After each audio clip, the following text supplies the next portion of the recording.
Class में आपका स्वागत है। अपन जो चैप्टर फर्स्ट है उस चैप्टर फर्स्ट के जो आंकिक क्वेश्चन है उन आंकिक क्वेश्चनों को क्या कर रहे हैं, हल कर रहे हैं। पहला क्वेश्चन है, दो समान धातु के गोले, उनके आवेश कैसे हैं, समान। दो समान धातु है, धातु के जो गोले हैं उनका जो आवेश है 10 माइक्रोकूलम माइनस 20 माइक्रोकूलम आवेश से आवेशित किए गए हैं। जब आवेश से आवेशित किए गए हैं, यदि इनको एक दूसरे के संपर्क में लाकर अलग कर पुनः उसी दूरी पर रख दिया जाए तो दोनों अवस्थाओं में बल का अनुपात क्या होगा। देखिए जो चीजें रखते हैं उसको लिखते हैं हल।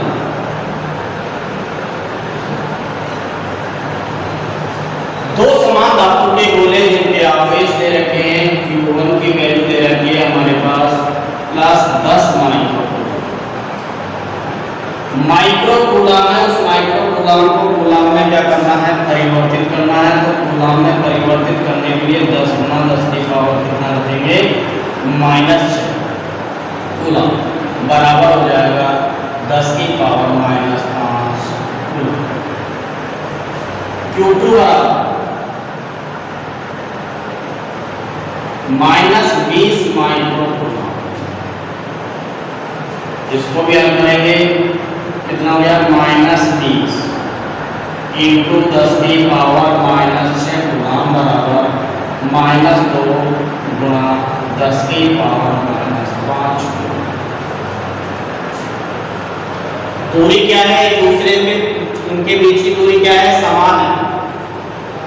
समान है, अपन ने अलग कर रखे थे और उसको क्या किया, संपर्क में लेके आए।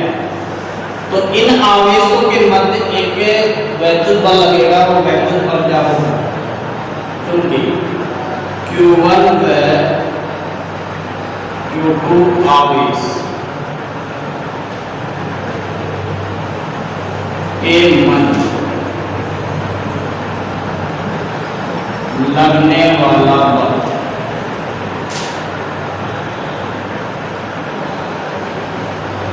बल कितना हो जाएगा, F बराबर K Q1 Q2 upon R। Value रखेंगे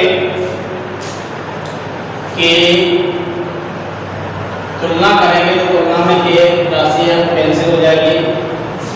Q1 की वैल्यू है 10 की पावर -5 इंटू Q2 की वैल्यू है -2 गुना 10 की पावर -5 बटे R। इसका समीकरण इसको हल नहीं करेंगे, अनुपात पूछ रहा है, उसमें अनुपात के अंदर कुछ राशियां क्या हो जाती हैं, कैंसिल हो जाती है। तो उन राशियों को अपन क्या कर लेंगे, यहाँ पर काम आएगा। फिर क्या कहा इसने, इनको एक दूसरे के संपर्क में लाकर, ये स्थिति है, पहले ये बोल लेते हैं, ये इस तरीके से इस पर आवेश था हमारे पास Q1 और इस पर आवेश कितना था Q। इनके जो बीच की जो दूरी थी वो कितनी थी, R। Q1 की वैल्यू अपन ने लिखी, Q2 की वैल्यू।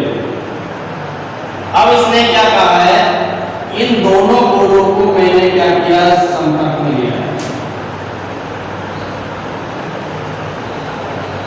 ये Q1 और ये कितना हो गया। जैसे मैं संपर्क में लेके आऊंगा तो इसका आवेश इसमें चले जाएगा, इसका आवेश इसमें चले जाएगा। कहने का मतलब है टोटल इसमें आवेश आ जाएगा Q1 प्लस Q2।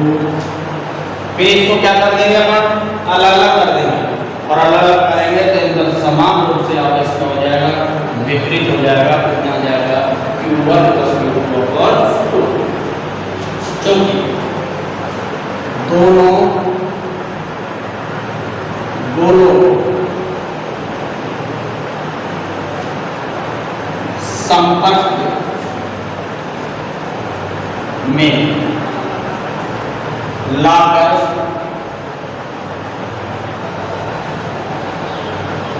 अलग अलग करने पर गोलों पर उपस्थित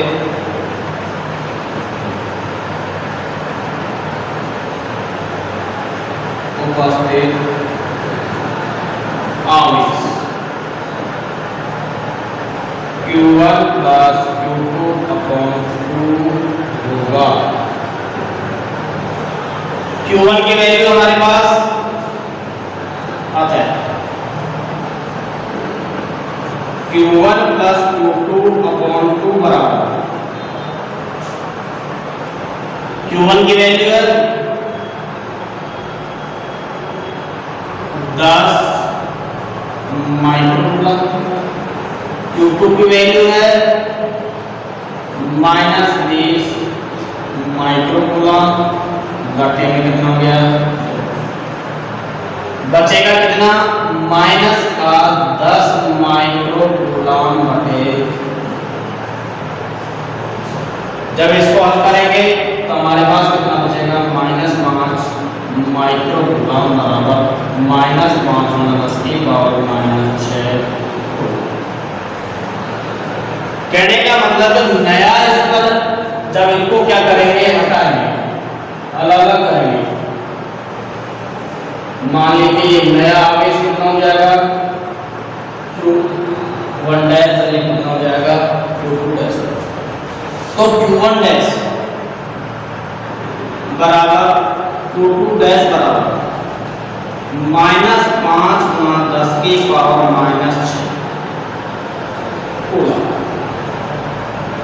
और भी इसको अपन यही रखेंगे तो और क्या अच्छा रहेगा, क्योंकि अपन तुलना करेंगे तो कट जाएगा।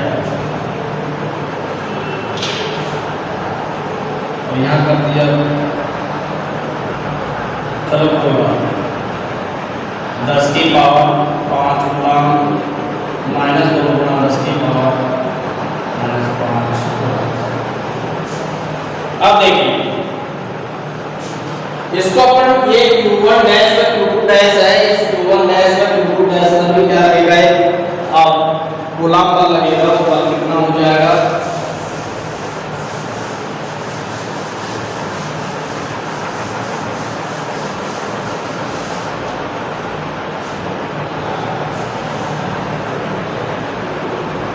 Q1 डैश में Q2 डैश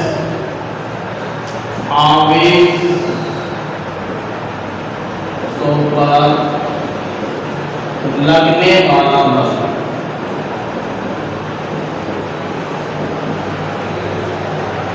नया बल ले लेते हैं अपन F डैश।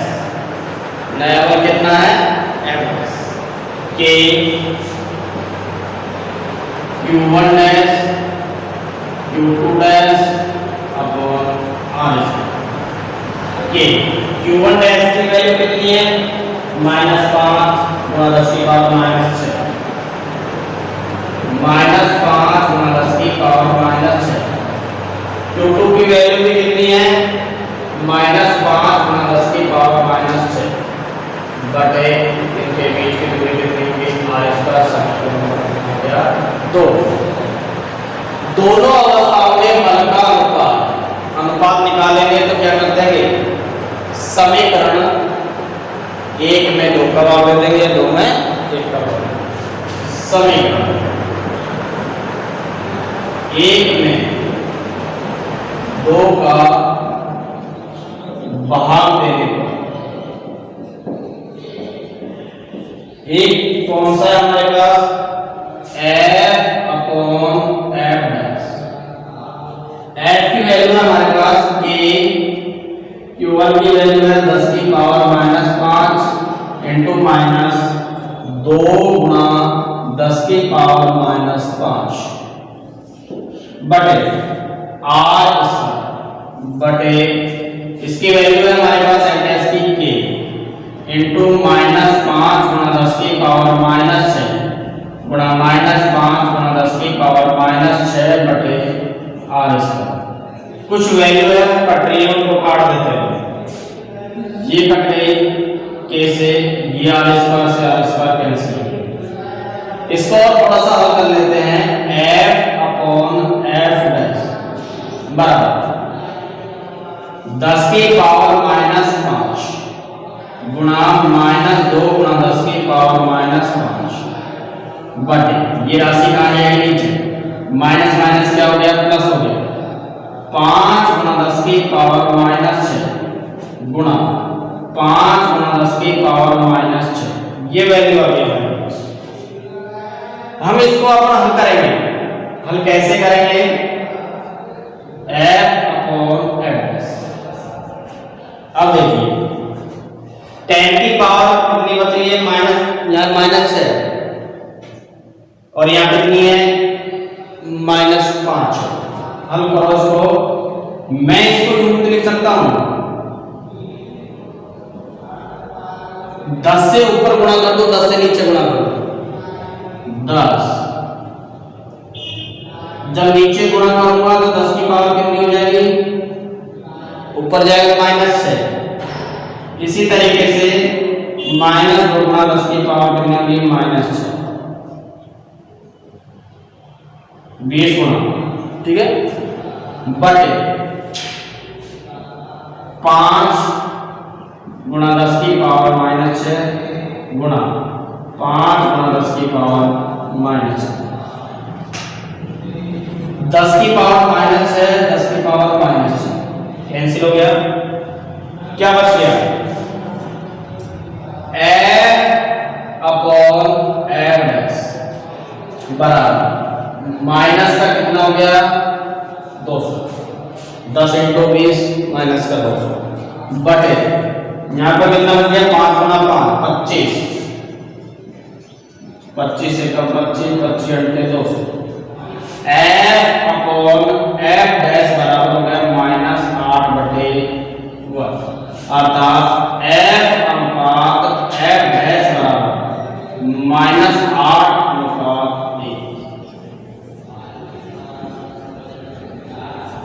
तो इन पर जो लगने वाला जो बल है, वो बल का जो अनुपात होगा -8/1। थोड़ा सा यहाँ देख लेना, ऊपर नीचे अपन ने क्या किया है, 10 से गुणा किया, यहाँ लिख देता हूँ थोड़ा ऊपर नीचे हल करने के लिए,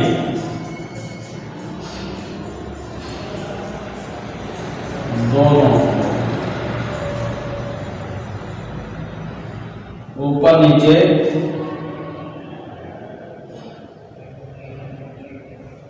10 से गुणा व भाग देंगे, ठीक है। इस तरीके से हमारे पास इनका जो अनुपात आ गया, वो अनुपात आ गया -8/1।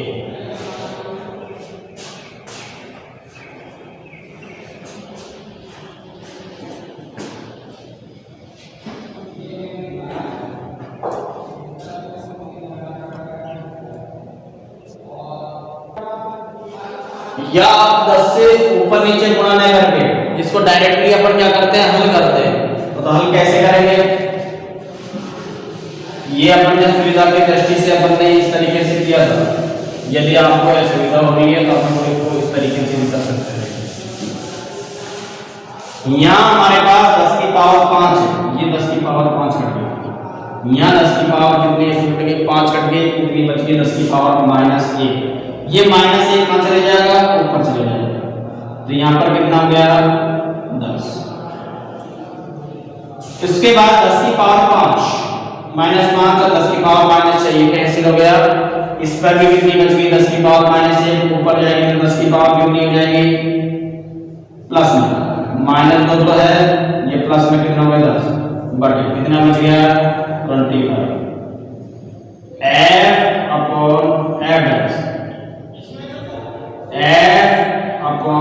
f/f बराबर ये कितना हो गया, 200, इसके माइनस 25, 25 कम 25, 25 × 200 बटे में कितना हो गया, 1। अर्थात f/f बराबर -8/1। इनका अनुपात होगा, अनुपात को इस तरीके से प्रदर्शित करते हैं, -8/1। जैसे आपको उचित लगे उस तरीके से आप इस सवाल को हल कर सकते हैं।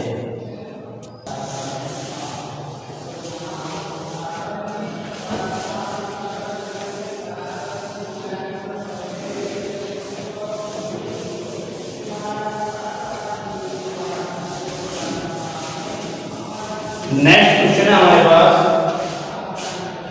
भुजा ए वाले एक समबाहु त्रिभुज की भुजा स्मॉल ए वाले किसी समबाहु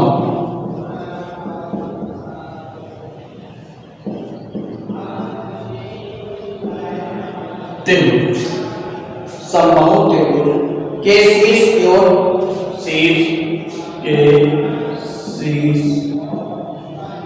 ए व बी पर समान आवेश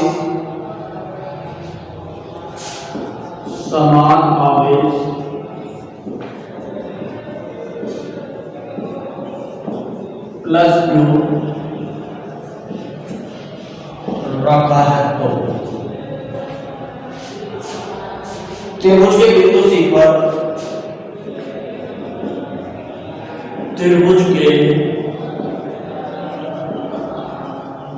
बिंदु सी पर विद्युत क्षेत्र की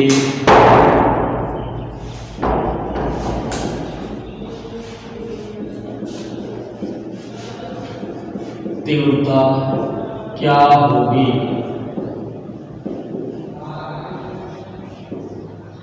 ये सवाल है हमारे पास। भुजा ए वाले किसी समबाहु त्रिभुज के शीर्ष ए और बी पर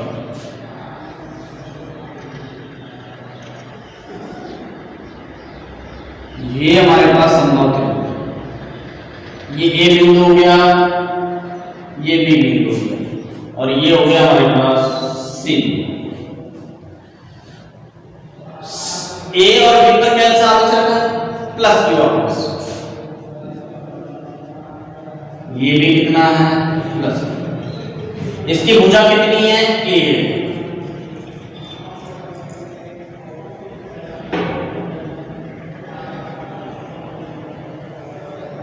भुजा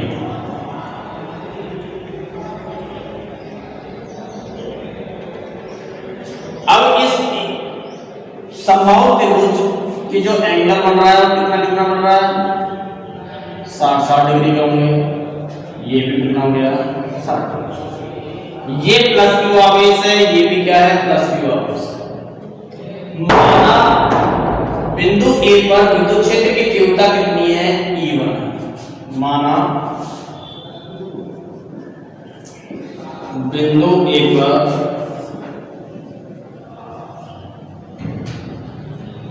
प्लस क्यू आवेश ए पर विद्युत क्षेत्र की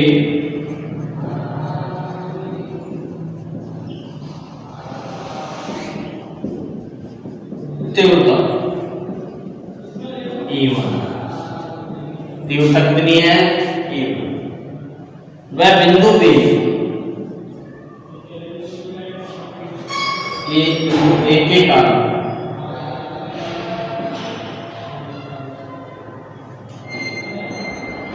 तथा बिंदु बी के कारण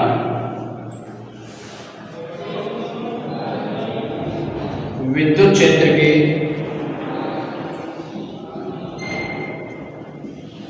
तीव्रता E2। देखिए समझने वाली बात है, प्लस क्यू आवेश और ये भी क्या है? प्लस क्यू आवेश। मैंने बताया था प्लस क्यू आवेश होगी तो बल रेखा किधर होंगी? बाहर की तरफ, या क्षेत्र रेखा किधर होंगी? बाहर की तरफ। और जब क्षेत्र के बाहर की तरफ होगी तो विद्युत क्षेत्र की दिशा भी किधर होगी? बाहर की तरफ। ये प्लस आवेश प्लस क्यू आवेश है तो इसकी डायरेक्शन किधर हो जाएगी?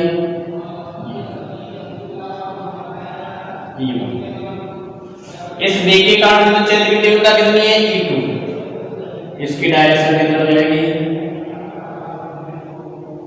इधर ये एंगल कितना बन रहा है 60। कितना बन रहा है 60। परिणामी विद्युत क्षेत्र की तीव्रता इन दोनों को क्या होगी मध्य में होगी वो ई नेट कितनी होगी ई नेट की बराबर। तो देखिए बिंदु ए पर या बिंदु सी पर बिंदु ए पर स्थित आवेश के कारण विद्युत क्षेत्र की तीव्रता और बिंदु सी पर बिंदु बी के कारण विद्युत क्षेत्र की तीव्रता दोनों को अपन क्या कर लेंगे निकाल लेंगे। तो देखिए बिंदु सी पर बिंदु सी पर बिंदु ए पर स्थित आवेश के कारण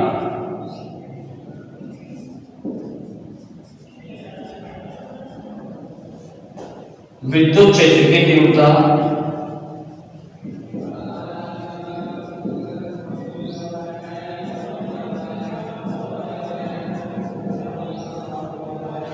E1 परिमाणात्मक मान लेना विद्युत बिंदु आवेश के कारण विद्युत क्षेत्र की तीव्रता कितनी होती है K Q upon R square K Q upon R square K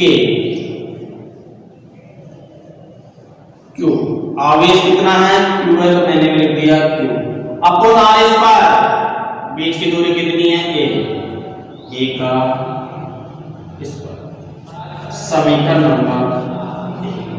इसी तरीके से बिंदु सी पर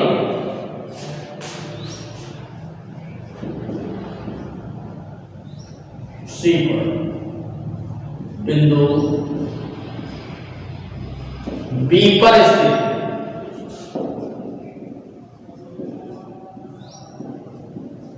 आवेश के कारण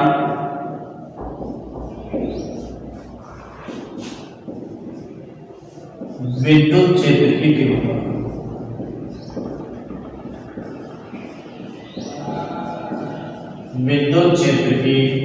तीव्रता कितनी दे रखी है अपन ने E2 बराबर।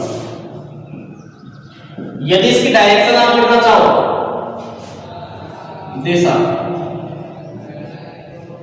किधर चल रही है यही तो है इसकी बाहर की तरफ किधर ए से किधर जा रही है सी की ओर।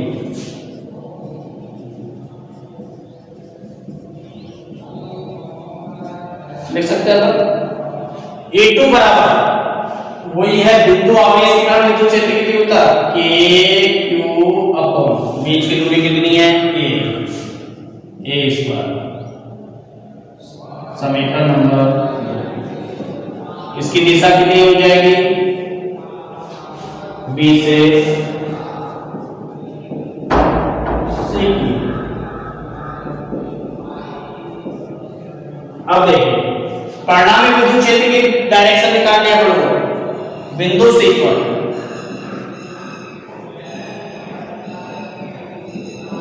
परिणामी विद्युत क्षेत्र की तीव्रता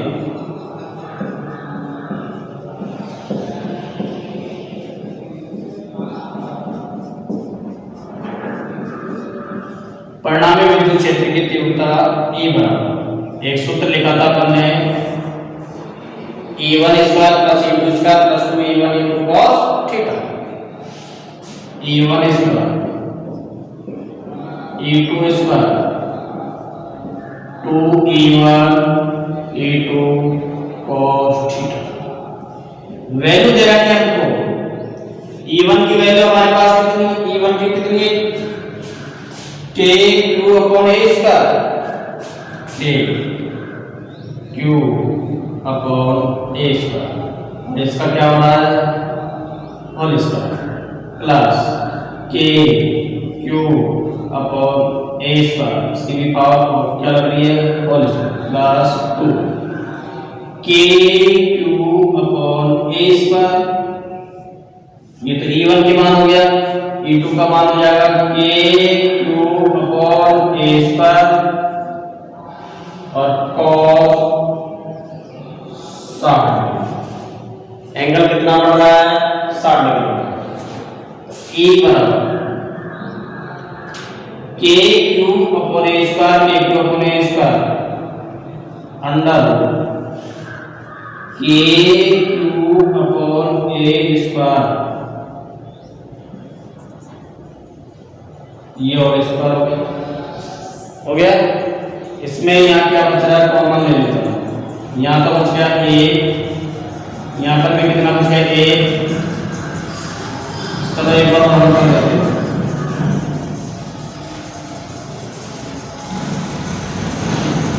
k क्यूब अपॉन ए स्क्वायर, इसका हो गया whole square. k cube upon ए स्क्वायर, इसका भी हो गया whole square plus 2 k cube upon ए स्क्वायर। ये भी कितने हैं? 2 हैं, तो इसको भी क्या हो गया? होल स्क्वायर इनटू cos 60 का मान कितना होता है? 1/2। ये दो राशि कट गई।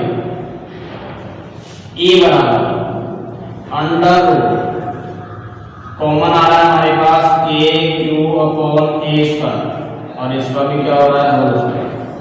यहाँ कितना बच गया? a। यहाँ पर कितना बच गया? a और यहाँ पर भी कितना बच गया? a। इसको और कर लिया E बराबर अंडर k क्यूब अपॉन ए स्क्वायर और इसका क्या हो जाएगा? Whole square. यहाँ 1 1 1 कितने बच गया? 3 इंटू 3। इस राशि को मैं बाहर निकाल के लेके आ रहा हूँ और इसको बाहर निकालने के बाद इसमें तो क्या रह जाएगा? अंडर रूट रह जाएगा। E बराबर under root 3 k cube upon ए स्क्वायर। इसकी इकाई क्या हो जाएगी? न्यूटन बटे कूलम। अतः बिंदु C पर विद्युत क्षेत्र की जो तीव्रता होगी वो विद्युत क्षेत्र की तीव्रता under root 3 k cube upon ए स्क्वायर के बराबर प्राप्त होगी।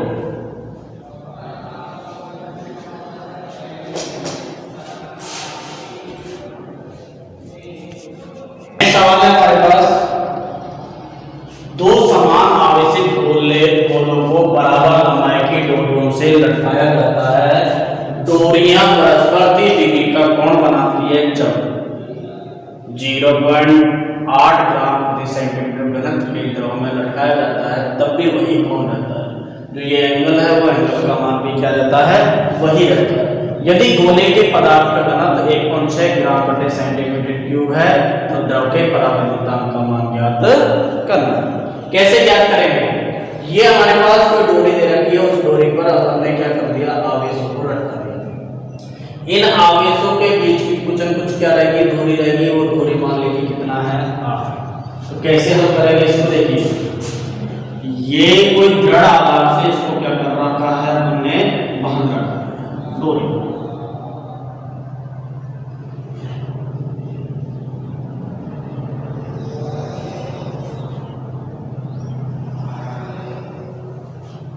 ये क्या है?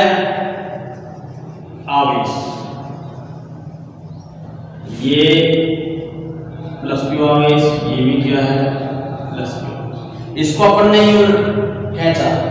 खींचा तो इधर क्या लगाएंगे? अपन एक फोर्स लगाएंगे। दोनों आवेश हैं, आवेशों के कारण क्या लगेगा? वैद्युत बल लगेगा। इस पर डोरी में क्या उत्पन्न होगा? तनाव। ये एंगल हमारे पास कितना है? थीटा। ये एंगल कितना है? थीटा। और थीटा का मान कितना दे रखा है? 30 डिग्री। जब इसको खींचेंगे तो इनके बीच की जो दूरियां हैं वो दूरी कितनी रहेगी हमारे पास? मान लीजिए r। कितनी है? अब देखिए, ये स्थिति में थी, ये स्थिति है, इस पर स्थिति ये ले लेते हैं। जब ये आवेश है, इस आवेश पर कौन सा बल लगेगा? लगाएगा बाहर बल W बराबर m। ये स्थिति थी, इस स्थिति को थीटा कोण से यूं झुका दिया, पहले ये स्थिति थी। इसको इसने क्या किया है, जैसे इसको सरल लोलक की स्थिति में लेके आए तो ये इसको अपन ने यूं बल लगाया, यूं बल लगाया तो इसमें जो धुरी में जो तनाव बल उत्पन्न हो रहा है उसके कारण एंगल कितना हो गया, थीटा। तो ये जो एंगल है इसको यूं घुमाया तो ये घटक कौन सा हो गया, क्षैतिज घटक, और क्षैतिज घटक क्या हो जाएगा, cos थीटा। किसका, तनाव, t cos थीटा। इस तनाव बल इधर लग रहा है तो इसका लंबवत घटक कितना हो जाएगा, t sin थीटा। कितना हो जाएगा, t sin थीटा। अब देखिए इस आवेश और इस आवेश पर कौन सा बल लगेगा, F। वो कितना होता है कि Q1 Q2 upon R square.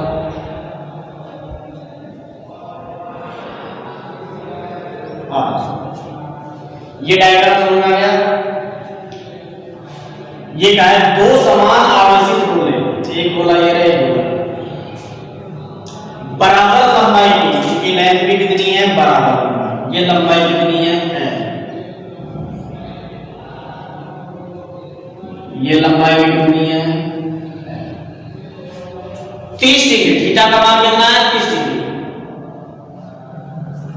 अब देखिए इनको अपन ने घटकों के रूप में व्यक्त कर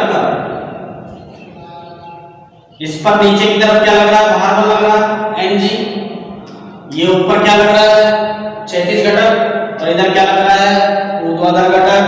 तो संतुलन की अवस्था में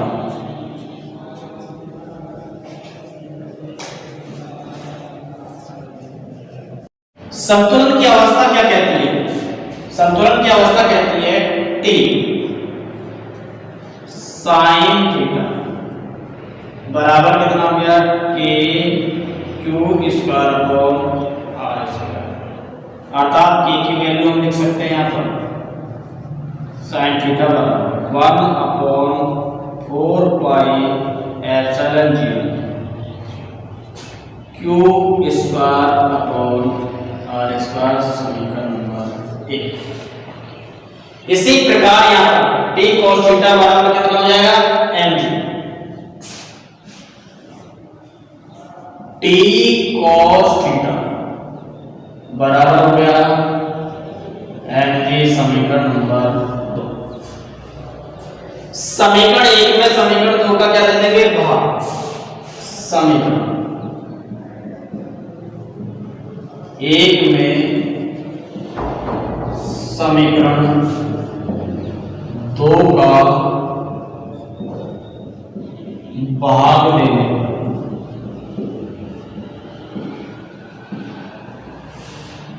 t sin थीटा, ये कितना है, t sin थीटा। LHS को एक साथ दे दो और RHS का वैल्यू को क्या दे देंगे, एक साथ, बराबर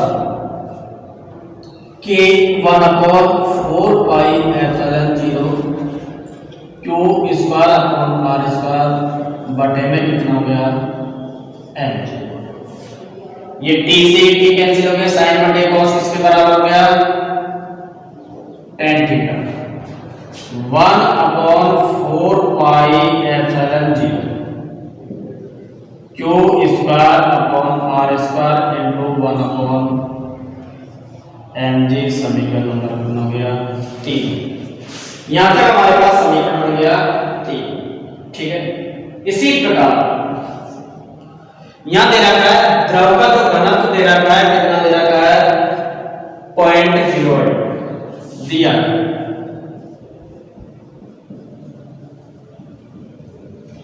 द्रव का घनत्व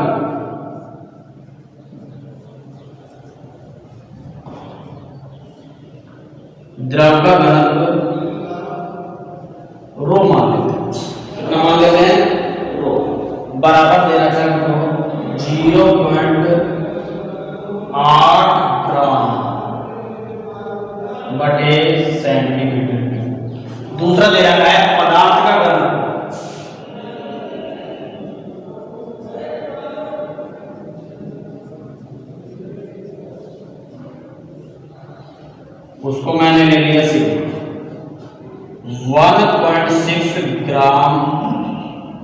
बटे सेंटीमीटर, ये दोनों वैल्यू दे रखी है, ठीक है। अब इस पर जैसे ही अपन इस पर क्या करेंगे, द्रव में डुबोएंगे, और द्रव में डुबोने पर इस पर एक उत्प्लावन बल कार्य करेगा। क्या करेगा, उत्प्लावन बल। वो उत्प्लावन बल क्या होता है, ये दूसरा चित्र है। यहां पर फोर्स कितना लग रहा है, F बराबर KQ/R², ठीक है। अब इसकी प्रकृति क्या होगी, चेंज होगी, ये एफ हो गया। जैसे ही इसको द्रव में अपन डुबो रहे हैं तो बाहर बल किधर लग रहा है, नीचे की तरफ, एक बल किधर लगेगा, ऊपर की तरफ। वो बल कौन सा हो जाएगा, उत्प्लावन बल।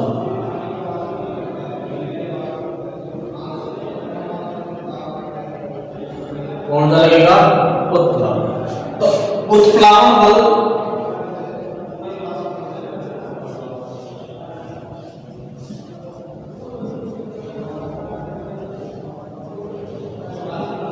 देखिए, उत्प्लावन बल ऊपर की तरफ लग रहा है, वो किसके बराबर लग रहा है, mg/2। इसको संतुलन की स्थिति में बनाए रखने के लिए कौन सा क्या लगेगा, उत्प्लावन बल, वो कितना लगेगा, mg/2।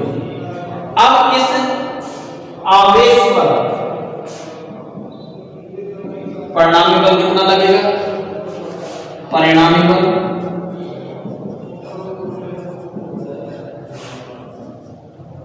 परिणामी भार बल W डैश मान लेंगे इसको, यहाँ W लग रहा था तो कितना, इस पर कितना लगा, mg, ऊपर की तरफ जा रहा है तो क्या लगता है, माइनस mg/2 बराबर mg/2। ये हमारे पास क्या लगेगा, परिणामी बल लगा, ठीक है। अब देखिए उसी तरीके से हम इसको हल करेंगे, क्या करेंगे, वही संतुलन की अवस्था में। और संतुलन की अवस्था में क्या होता है कि, चलो यहां पर बताओ,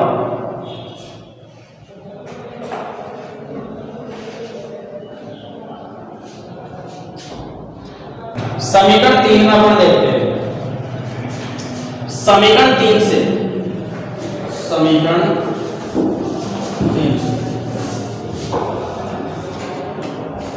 अपन ने क्या किया है, उसको द्रव में डुबोया। जैसे द्रव में डुबोएंगे तो इसका माध्यम क्या हो जाएगा, परिवर्तित हो जाएगा। माध्यम क्या हो जाएगा, परिवर्तित, अर्थात tan थीटा बना। वही उसी तरीके से उसको घटकों के रूप में वियोजित करने के बाद में जो वैल्यू आएगी, इस तरीके से पूरा बार बार करने की आवश्यकता नहीं। tan थीटा बराबर 1/4πε0 था, यहाँ पर निर्वात थी, और अब निर्वात की जगह क्या आ गया, हमारे पास माध्यम चेंज हो गया। वो माध्यम क्या हो गया, k की जगह हम कितना लिख सकते हैं, 1/4πε0। कितना लिख सकते हैं, 1/4πε0 Q/R²। यहां पर बाहर बल जो लग रहा है, यहां पर कितना था, mg था। अब परिणामी भार बल कितना हो गया, mg/2। इस mg की जगह कितना लिखूंगा मैं, mg/2 इंटू 1/mg/2। चूंकि हमने पढ़ा था एप्सिलॉन 0 इंटू एप्सिलॉन r बराबर एप्सिलॉन है। माध्यम की वैद्युतशीलता होती है वो निर्वात की वैद्युतशीलता तथा परावैद्युतांक के गुणनफल के क्या होती है, बराबर होती है। इस एप्सिलॉन m की जगह मैं कितना लिख सकता हूं, एप्सिलॉन 0 इंटू एप्सिलॉन r। तो tan थीटा बराबर 1/4πε0 into epsilon r Q/R² into, ये दो राशि कहां चले जाएगी, ऊपर 2/mg। समीकरण नंबर हमारे पास कितना हो जाएगा 4। अब देखो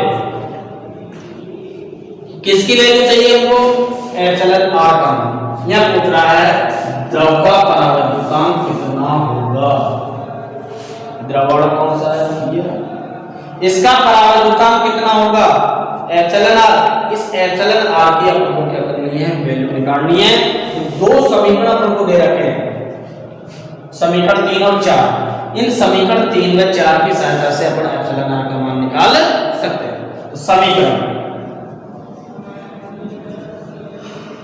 3 में या 4 में तुम्हारी इच्छा अनुसार 4 का भाग लेने का,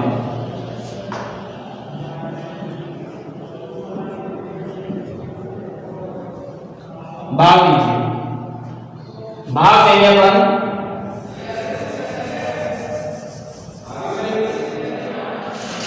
देखिए 3 में 4 का भाग है। 3 कौन सा है tan थीटा।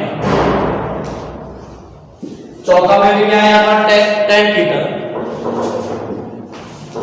tan थीटा कितना आ रहा है 1/4 pi epsilon 0 Q square upon R square into 1/n but यहाँ कितना दे रखा है 1/4 pi epsilon 0 epsilon r Q upon R square into 2/n। जो कट रहा है उसको काट लेते हैं। tan थीटा से tan थीटा कैंसिल हो गया, 1/4 पाई एप्सिलॉन 0 से 1/4 पाई एप्सिलॉन 0 कट गया, Q square upon R square से क्यू स्क्वायर अपॉन आर कट गया और m से m कट गया। क्या बचेगा यहाँ तो बच गया यहाँ कुछ नहीं बचेगा 1 अपॉन एप्सिलॉन r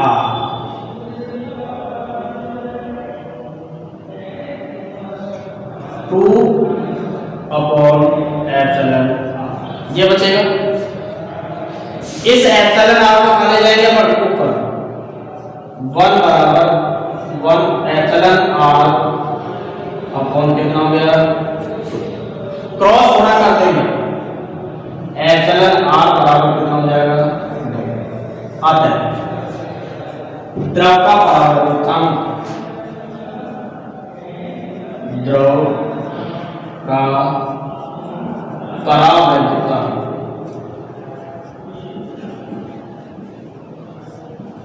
दो प्राप्त होता है।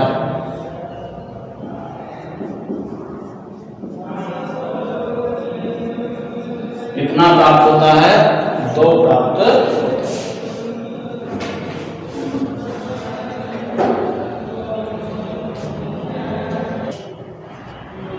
यहाँ क्या है क्यू स्क्वायर था, ठीक है। इस Q square upon R square से ये राशि कैंसिल होगी। कैंसिल होने के बाद में ये हमारे पास क्या आ जाएगा एप्सिलॉन आर का मान 2 प्राप्त हो जाएगा। देखो दो समरूप गोलाकार चालक बी और सी, ये बी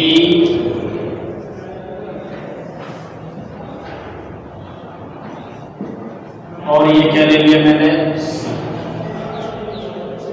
समरूप गोलाकार समान आवेश से, इन पर जो आवेश है वो समान है।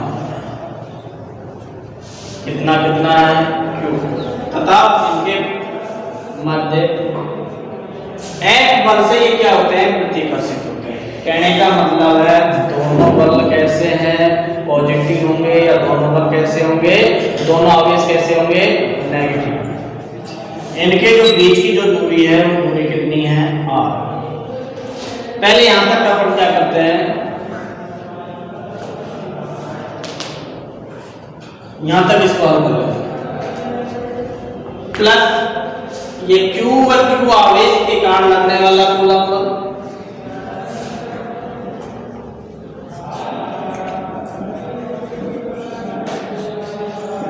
आवेशों के कारण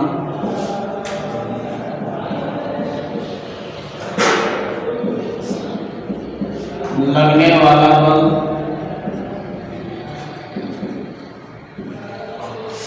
F बराबर K Q1 Q2 upon R square. Q1 का मान कितना है Q, Q2 का मान कितना है Q, क्या हो जाएगा स्क्वायर बटे बीच की दूरी कितनी होगी R स्क्वायर। समीकरण नंबर 1। फिर कह रहा है एक तीसरा गोलाकार चालक इन्हीं के समरूप है, मतलब इनके क्या है इनके जो अनुसार क्या है समान, इस तरीके से समान है। पहले यह बी के संपर्क में लाया जाता है, ये क्या किया है इसको, ये क्यों था,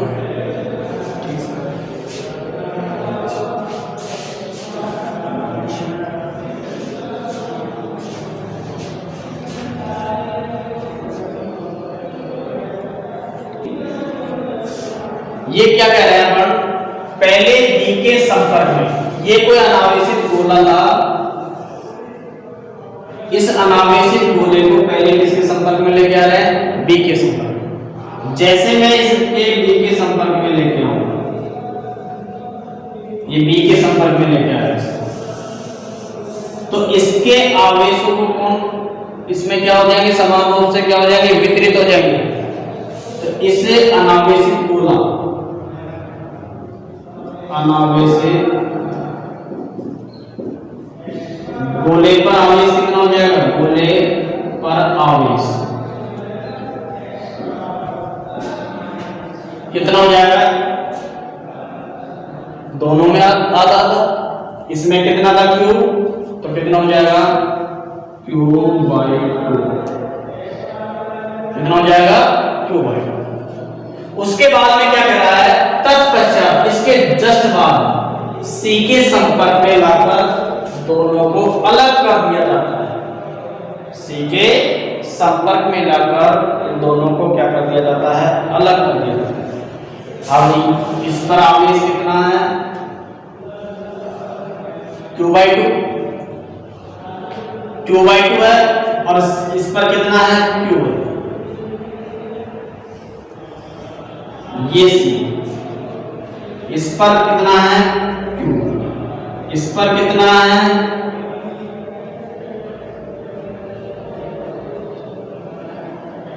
Q/2, कितना है Q/2। क्या निकाल लेंगे अपन, दोनों पर अलग अलग इनका औसत निकाल लेंगे। अतः C पर आवेश बराबर नए गोले पर आवेश, क्या हो जाएगा, बराबर हो जाएगा।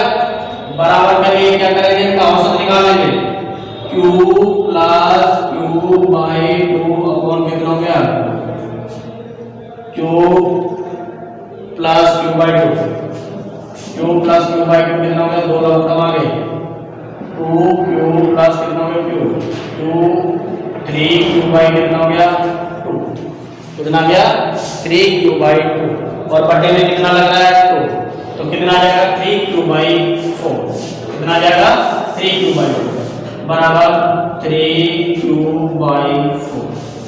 अब यहां पर B पर तो कितना रह गया, इन दोनों पर B पर कितना कितना रह गया, ये Q/2, और ये क्या हो गया, इस पर भी कितना हो गया Q/2। ठीक है, अब ये कह रहा है फिर दोबारा B व C पर लगने वाले बल का क्या अनुपात कितना होगा, या इस पर कितना बल कार्यरत होगा। तो देखिए दूसरा हमारे पास क्या हो जाएगा, ये तो क्या हो गया B का तो आवेश कितना हो गया Q/2, और ये कितना हो गया C, इस पर आवेश कितना हो गया 3Q/4, बीच की दूरी कितनी है R। अतः Q/2 3Q/4 आवेश पर लगने वाला बल। कितना बल लगेगा?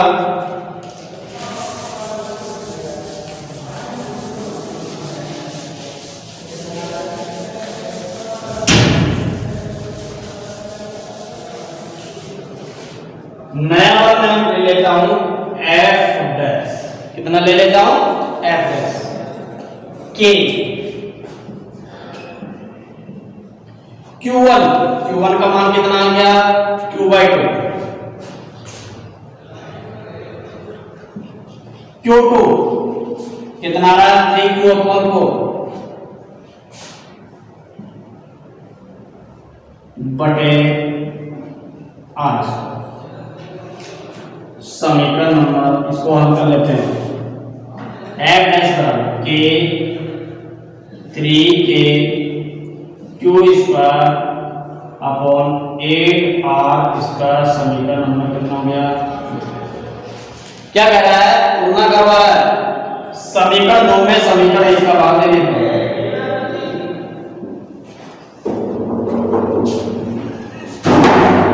समीकरण 1 का भाग देंगे। जैसे इसमें भाग देंगे एफ डैश अपन कितना हो गया? 3K Q² upon 8R⁴ R⁴ बटे इसका मान कितना है? KQ² upon R²। KQ² upon R²। KQ upon R² ये कैंसिल हो गया। एफ डैश अपॉन एफ बराबर 3 बटे R। तो एफ डैश बराबर कितना हो गया? 3 बटे 8F।